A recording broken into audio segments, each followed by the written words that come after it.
सुप्रभात छात्रों, यहाँ पर आपको संज्ञा का दूसरा विकार यानी वचन, जिसको अंग्रेजी में नंबर कहते हैं, चित्र को ध्यान से देखिए।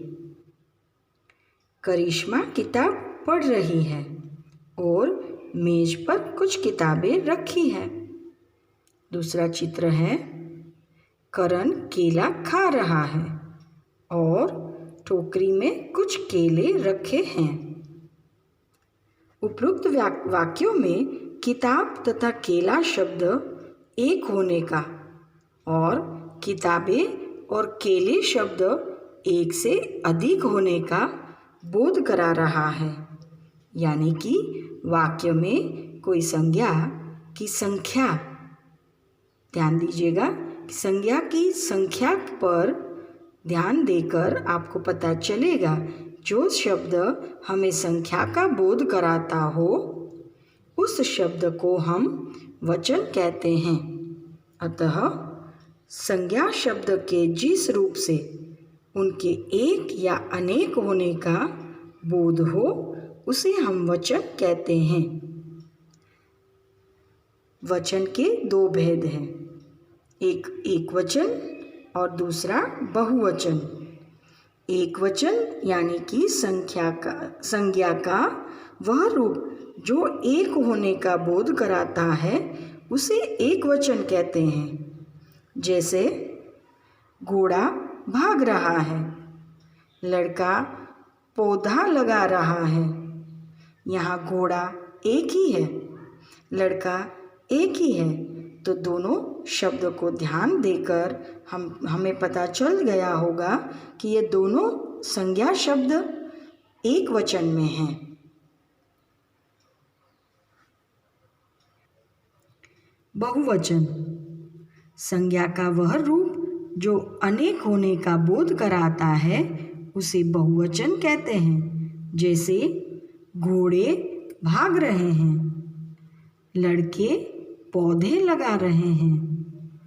यहाँ पर एक से ज़्यादा यानी 3 घोड़े दिखाई दे रहे हैं, इसलिए घोड़े शब्द का प्रयोग हुआ है।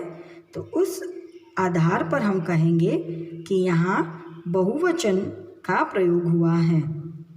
लड़के, एक से ज़्यादा लड़के हैं, इसलिए उसे हम बहुवचन का रूप कहेंगे।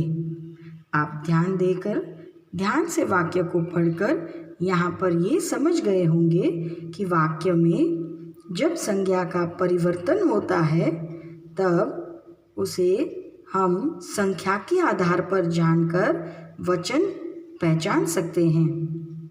घोड़ा भाग रहा है, घोड़े भाग रहे हैं, वह नाच रहा है, वे नाच रहे हैं, यानी कि वचन के आधार पर सर्वनाम और क्रिया में भी परिवर्तन होता है। यहाँ घोड़ा संज्ञा शब्द, क्रिया है भाग रहा है, तो क्रिया के आधार पर हमको पता चल रहा है कि वह एक वचन है। जब वह बहुवचन में वो बदल जाता है, यानी कि उसमें क्रिया में परिवर्तन आता है। घोड़े भाग रहे हैं, लड़का नाच रहा है, तो लड़के नाच रहे हैं। क्रिया नाच रहा है के बदले क्रिया में बदलाव आता है कि लड़के नाच रहे हैं। आपने बड़े ध्यान से देखा होगा, जब हम कोई बड़ों को, सम्मानित व्यक्ति को जब हम नाम से पुकारते हैं तो वह शब्द भी बहुवचन शब्द में ही प्रयोग किया जाता है। जैसे पिताजी दफ्तर जा रहे हैं, नहीं कि पिताजी दफ्तर जाते हैं, ये जाता है, यह उचित नहीं है। हम बहुवचन प्रयोग ही करेंगे। दो व्यक्तियों के आपसी संबंधों को दर्शाने के लिए भी बहुवचन शब्द का प्रयोग होता है। जैसे मैं और सुमन भाई बहन हैं। कुछ शब्द हमेशा एक वचन में ही प्रयोग किए जाते हैं, जैसे घी, दूध, पानी, आंसू। यह अनगिनत चीज़ें, यानी ऐसी चीज़ों को जिनकी हम गिनती नहीं कर सकते, ऐसी चीज़ों को हम बहुवचन में ही प्रयोग करते हैं। अब यहाँ पर आप समझ ही गए होंगे ध्यान से कि कई चीज़ें ऐसी होती है जो हमेशा बहुवचन के रूप में ही प्रयोग किए जाते हैं। जैसे लोग, आंसू, दर्शन आदि। आप ध्यान से देखिए कुछ एकवचन और बहुवचन के रूप में किस तरह बदले जाते हैं। ध्यान से पढ़कर इसका अभ्यास करें और इसके बाद अभ्यास पुस्तिका यानी वर्कशीट आपको दी जाएगी, जिसमें आपको उसका उत्तर भरना होगा।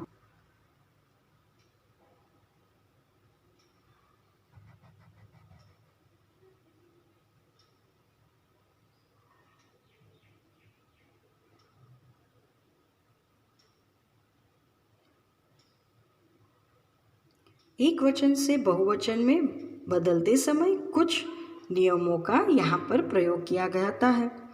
आप उसको ध्यान से समझकर वर्कशीट भरिएगा।